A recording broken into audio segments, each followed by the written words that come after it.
இன்றைக்கி என் கெட்ட நேரம்னு நினைக்கிறேன். என்ன ஆயிடுச்சுன்னா, நிறைய மீன் வந்து என்கிட்ட இறந்து போயிடுச்சு. என்ன காரணம்னா, நைட்டுக்கு வந்து நான் எல்லா ஃபிஷ்ஷஸ்க்கும் வந்து நல்லா ஃபீட் பண்ணிவிட்டு, அதுக்கப்புறமா வந்து ஃபிஷ்ஷஸ்க்கு எல்லாம் மோட்டர்லாம் கரெக்டாக இருக்குதா போய் பார்ப்பேன். ஸோ அதுக்கப்புறமா என்ன ஆயிடுச்சுன்னா, இந்த மோட்ரு வந்து சரியா வேலை செஞ்சிருக்கதில்ல. ஸோ அதில வந்து கொஞ்சமாக ஃபிஷ்ஷஸ்லாம் கோல்டு ஃபிஷ்ஷு, கோழி கார்ப்லாம் வச்சுருந்தேன். அது மோட்ரு இல்லாமல் என்ன ஆயிருக்குது, எல்லாமே வந்து ஆக்ஸிஜன் இல்லாம மேலே இருந்திருக்குது. அது தெரியாம இருந்துட்டேன் நான். ஸோ அதுக்கப்புறமா வந்து மெடிசன் போட்டு இப்போதைக்கு வச்சிருக்கிறேன். டெட்ராசைக்ளின் தான் யூஸ் பண்ணிக்கிறேன். இம்யூனிட்டி பவர் வந்து பூஸ்டப் பண்ணும் இது.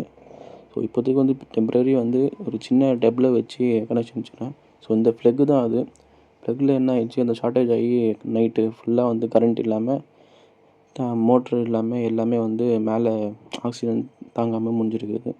ஸோ அதில ஒரு 3 ஃபிஷ்ஷஸ் இறந்துருச்சு. அதுக்கப்புறம் வந்து ஜீப்ரா கொஞ்சமாக இறந்துருச்சு. ஸோ எல்லாம் சேர்ந்து தான் விட்டுருந்தேன். ஸோ இந்த டெட்ராசைக்கிள்ஸ் கேப்சூல் வந்து ஃபிஷ்ஷஸ்க்குலாம் கொடுத்தேன். உங்களுக்கு இது மாதிரி ப்ராப்ளம் வந்து இருந்தால் கண்டிப்பாக கமெண்ட் பண்ணுங்கள்.